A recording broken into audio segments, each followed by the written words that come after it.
Hello everyone, Josh Silverman here from Constantly Calibrating. I'm here with JM from Devolver Digital. We're going to be talking about all the stuff about Devolver Digital. But first off, how has this lovely Rooster Teeth Expo, the RTX event, been treating you? It's been great. It's been lovely. Everybody's very nice, very friendly. It's sweet. So guys, we're only on day one. It's only Friday right now, but towards the end of the day, has the crowd been pretty good? Crowd's been good. I mean, it's Friday. You know, it's these Friday. shows. Friday's usually the slowest day, and then Saturday and Sunday it'll get bumping. Pretty much. So, what games are you showing off right now? We are showing off some electronic video games. Okay. For the personal computer and for console. We have Acclaimed, which is the story of the Greek philosophers who got fed up with the gods and led a mob to kill the gods. Kill the gods, everyone. Remember, if you get the chance, kill the gods. It's a great way to stay in shape, too. Isn't it? Oh, yeah. A lot of running around, smashing, destroying things, and general mayhem. It's terrific. Everybody loves it. We're showing off Shadow Warrior. Oh, I should go in order. I'll keep going in order. There's Strafe, which is the best game of 1996. It's a first-person shooter, procedurally generated, so it's random. Or it's not random, but it's, like they do these days, it's going to be different every time. It's terrific. You blow shit up. Am I allowed to say shit? Yeah. No, okay. No. Look, we're not doing a laid-back interview. We're doing a laid-down interview, so you can say whatever you want, whatever makes you happy. Fuck yeah. And then we're showing Mother Russia Bleeds, which is the story of 4 friends who are kidnapped and taken to a secret Russian laboratory where a drug named Necro is used in experiments. They wake up and start laying waste. And sounds wholesome. Oh yeah, it's terrific. You can rip out people's throats, their spines, smash their skulls, beat up dogs, shoot people, kill crack whores. It's fun for the whole family. It is, yeah. It's definitely a family booth we've got here. And then we have Shadow Warrior 2, sequel to the acclaimed Shadow Warrior Remake. Okay. It's first person again. It's a really wonderful game. It's about Lo Wang and his journey through a world filled with violent people and demons, where you can slice them up or shoot them up or do whatever kind of violence is in your heart. Sensing a little bit of a theme here. There's a lot of violence on this show. Not all of the games that Devolver publishes are full of violence, but all of the games that we're showing at RTX are full of wholesome family violence. So speaking with Devolver, what you guys put out, what you publish, what is like the Devolver policy? How do you find stuff that you want to work on with, or people you want to work with? It's about finding people that make video games. And I guess I'm just going to steal. We have a lowly intern named Jennifer who answered a similar question to this. First of all, they got to have a game. Second of all, they have to have an awesome game. And the third thing we look for is that they have a really awesome game. So, awesome, and awesome. Okay. Yeah, awesome. So it's just got to have that. So, see, if you want to work with Devolver Digital, just be awesome. Yeah, be cooler than you are. Be cooler than you are, absolutely. So... there's a certain je ne sais quoi that I don't do any of the picking. Sure. I don't do anything except lie around in this booth. But there's a certain energy. I think there's a bit of an iconoclasty to the games personally. Okay. Like the theme that I pick up. Soundtrack is usually a big deal to us. Things that have a bumpin' soundtrack are things that we like. I do find whenever I play a Devolver Digital game, for the most part, on average, it always seems to have good music, and there seems to be a... For the most part? The fuck?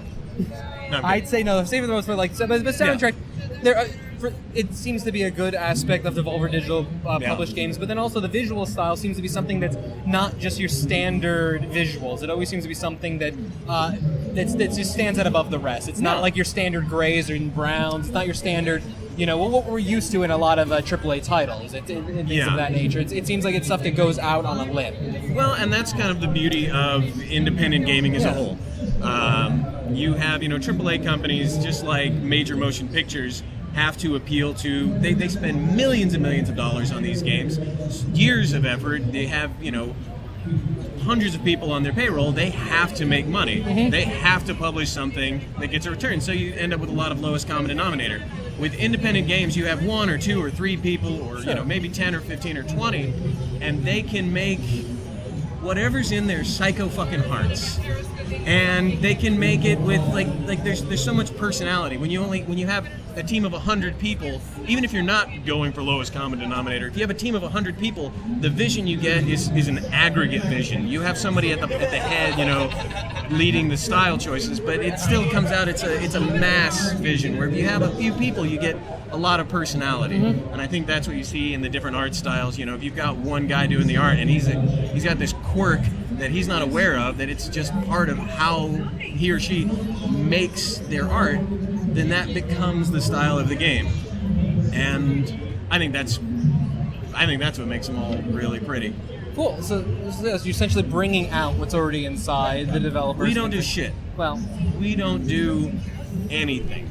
Okay. We just take money from them. Okay. When they start making money. Okay. Yeah. So just want to be clear, we don't make any of the games. But we also don't make any decisions for them. Like, we don't tell them what to do or how to do it. We help them find the resources that they need and help them get it out there. We tack our name to it, and then people are like, "Oh shit, yeah, Devolver," and we're like, "Yeah, shit, yeah, Devolver," and then hopefully that brings publicity to it. But it's theirs. It belongs to them, and that's a very important aspect of how Devolver works. So then, speaking of Devolver, and what is it you specifically personally do with Devolver Digital? So, I'm J-Hem, rhymes with Mayhem, Executive Director of Counterintelligence Operations at Devolver Digital Entertainment, a subsidiary of Fort Parker's Illegal Heavy Fun Time Cayman Island Offshore Holdings, #Hail Satan.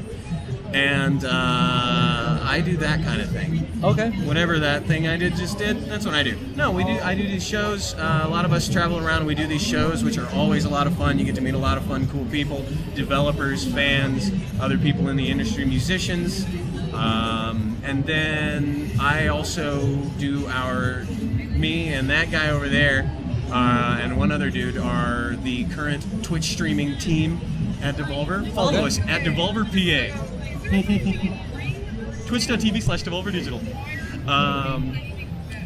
Yeah, so that's kind of that's what I do. I don't do any of the real Devolver stuff. I'm a corporate shill. Yeah, sure. But with the Twitch stream stuff, you're the pretty face and the pretty voice. You're out there. Oh, you think I'm pretty? No, so I like that aspect, and I like that you're up front, you're showing things off, kind of thing. Yeah, it's not just something that's it's not just like you're not just a publisher who hides stuff and then suddenly you'll show it off at a big event. You're out there doing your streams and things like that, making aware what Devolver's doing. It's a lot of fun, and some of the things we're going to start trying to do is also include fan art in our streams and stuff like that. So if people want to, they can start submitting fan art to us. We'll start putting it out there and just showing it on the stream. It's not a big deal, but it's kind of like if you make something and you want people to see it, we would love to show it off. Well, and the best way to build community is when people are doing stuff, like fan art and things of that nature, and just fan things. You show it off, and that just continues to build community because one, you've acknowledged that person, but then also you've acknowledged the other people who think themselves, well, I could be on that stream if I should make some fan art, or if I do a cute, fun little thing. And we put my shitty fan art on there, so we'll put anything. I'm gonna have to make some fan art. Yeah, I mean, please do. It'll be great. We're doing a thing nowadays. On Wednesdays, we're going to start having artists from the games. We're going to call it Art Jam. But I'm going to sit there and doodle, and then they're going to live stream and doodle with me. And people from the audience, from chat, can make requests, or we'll just draw whatever we want, or whatever. And it's really cool to get to see these artists kind of on the spot making things. Well, it's a fun way of doing that. It's a fun show concept as well. Just taking, just bringing the creative thing and not just sitting and talking, and not just playing video games, but you're what I'm looking for, like multifaceted. Thanks. So we've already gone over a couple things, but where can people find Devolver Digital stuff if they want to and are not already aware? www.devolverdigital.com. Follow us on Twitter at Devolver Digital, or for the streaming at Devolver PA. Our Twitch channel is twitch.tv/Devolver Digital, and I'll give a list of like the home addresses and personal phone numbers of all the staff. Sure. So you can just post it under this. Well, it'll be in the video. It'll be in the description on YouTube. Perfect. So it'll be in the description. It'll be in the description on YouTube.com/ConCalPod. It'll be on our website, ConstantCalibrating.com.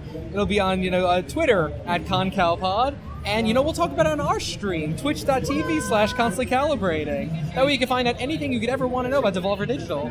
It's true. It's true. My shoe size is 8.5. I know that's not impressive, but, there's a real fact about me. I'm rocking a solid 9 or 9.5 myself. So yeah. Nice. And then my shoes, if you wanted to know, are about 8.5 as well. Yeah? Oh. Thank you. On. Thank you for that, Well sir. done. So now that this interview's gone in a direction to, we'll finish the rest later. But thank you very much for chatting with me. Yeah. And again, you find Constantly Calibrating. I go in over all this stuff during that horrible, horrible thing I just did.